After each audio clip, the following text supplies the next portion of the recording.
tingkat dunia, karena silat juga sudah mulai dipentaskan di banyak event olahraga kelas dunia.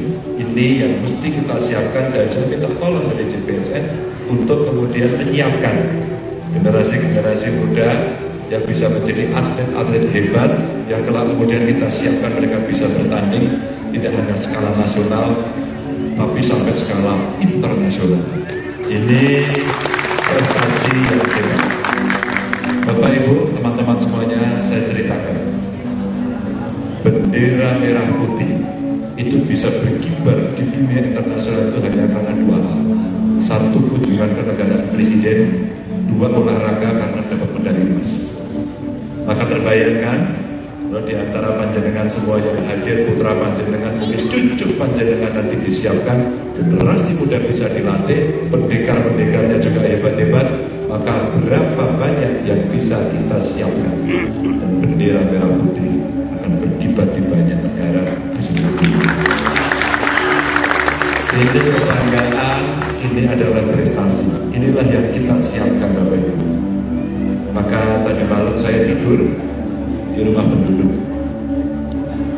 Ada seorang siswa yang berasal dari keluarga tidak mampu. Bapaknya saya temui tadi malam, ternyata penjual bubur susu. Bubur susu. Kenapa tertarik itu di rumah? Karena yang saya lihat dan saya mau lihat, saya rasakan adalah, mohon maaf, dia berasal dari keluarga tidak mampu alias keluarga miskin. Lalu anaknya namanya Bagus. Si Bagus ini tidak punya harapan untuk sekolah.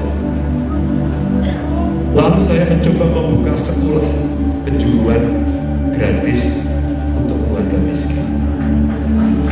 Apa yang kemudian terjadi pada saat itu?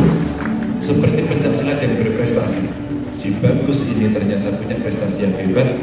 Dia lolos tes, sekolah di SMK Jember, berasal dari keluarga tidak mampu. Saya kasih beasiswa penuh semuanya. Bapak Ibu, mungkin keluarga itu tidak membayangkan apakah rumahnya yang reok, minta maaf, kalau kemudian akan bisa dibangun. Tidak pernah penting. Tapi tadi malam prestasi si Bagus ini sangat luar biasa untuk keluarganya. Lalu saya tanya, Pak, Bagus sekarang kerja di mana? Di Kalimantan. Bagaimana prosesnya dia bisa bekerja di sana? Dulu Pak, dia magang dulu setahun. Saat magang sudah dapat gaji 3 juta. Dan kami orang tuanya setiap bulan dikirimi 500.000 setiap bulan. Maka pesannya tadi betul. Pesan yang berat adalah, pesan yang besar adalah bagaimana kebaikan tradisi dari nenek moyang itu sampai ke anak-anak muda. Satu, dia sangat hormat pada orang tuanya, punya budi pekerti yang baik. Kedua, dia punya prestasi karena punya guru-guru yang hebat. Ketiga, kemudian dia membalas jasa. Sekarang gajinya juga 3 juta boten. Begitu dia kerja, magang sudah sampai kira-kira mungkin sekitar 3 tahun, gajinya sudah 6 juta. Terus naik lagi 8 juta, sekarang gajinya 12 juta. Saya terharu, saya tanya, dan jangan dikirim dari mana tuh saya? Betul Mbak, saya dikirimi 2 juta, rumahnya dibangunkan, dia membeli rumah, dan tadi malam saya tidur di rumah yang sudah direnovasi.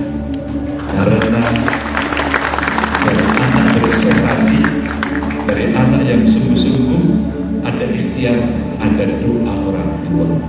Maka Bapak Ibu sekalian, kita akan cari anak-anak berprestasi, punya prestasi olahraga, punya prestasi akademis. Mungkin mereka dari kalangan tidak mampu, biarlah yang ngurus negara. Biarlah kita ngurus agar mereka kelak kemudian menjadi orang hebat. Inilah yang kemarin kita siapkan program satu keluarga miskin, kita siapkan beasiswa sampai perguruan tinggi untuk dia bisa menjadi sarjana. Jadi siapapun yang punya kemampuan, kita bukakan pintu itu. Inilah yang kita harapkan, anak-anak berprestasi mesti kita dorong terus-menerus. Waktu saya jadi gubernur, banyak sekali atlet-atlet hebat mendapatkan medali emas, dia berprestasi, mewakili sekolahnya, mewakili daerahnya, dan kemudian pada saat selesai menyampaikan, Pak, saya ingin kuliah, Pak, saya ingin bekerja. Yang berprestasi saya kasih rekomendasi. Dia kuliah menjadi TNI Polri.